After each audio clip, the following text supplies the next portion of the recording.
உம்மை நம்பி காத்திருக்கிறவர்களுக்காக நீ செய்கிறதை வேறொரு தேவன் கண்டதுமில்லை, கேட்டதுமில்லை.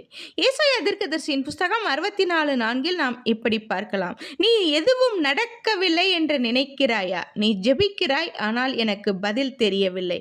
நான் காத்திருக்கிறேன், ஆனால் எனக்கு தேவன் தோன்றவில்லை.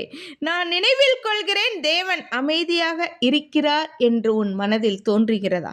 தேவன் செயலற்றவர் போல் இருக்கிறார் என்று நீ எண்ணுகிறாயா? நாம் காணாத இடங்களில் அவர் வழியை அமைக்கிறார். நாம் புரியாத சூழ்நிலைகளில் அவர் கதவுகளை திறக்கிறார்.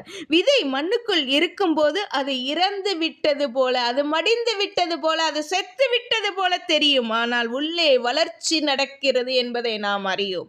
அதே போலதான் இப்போதும் நீ பார்க்காத போதும் தேவன் உனக்காக செயல்பட்டு கொண்டிருக்கிறார். உன் காரியங்களில் தாமதம் மறுப்பு அல்ல, அமைதி செயலற்ற தன்மை அல்ல, காத்திருப்பு வீண் அல்ல என்பதை உன் நினைவில் வை. கர்த்தாவே, நான் காணாத இடங்களில் நீர் செயல்படுகிறீர் என்பதில் எங்கள் விசுவாசத்தை பலப்படுத்துங்கள் என்று சொல்லி நாம் தேவனிடம் மன்றாடுவோமா? பார்க்காமல் நம்பும் மனதை எங்களுக்கு அருளும் என்று சொல்லி கேட்போமா? கர்த்தர் தாமே உங்களை ஆசீர்வதிப்பாராக. ஆமென்.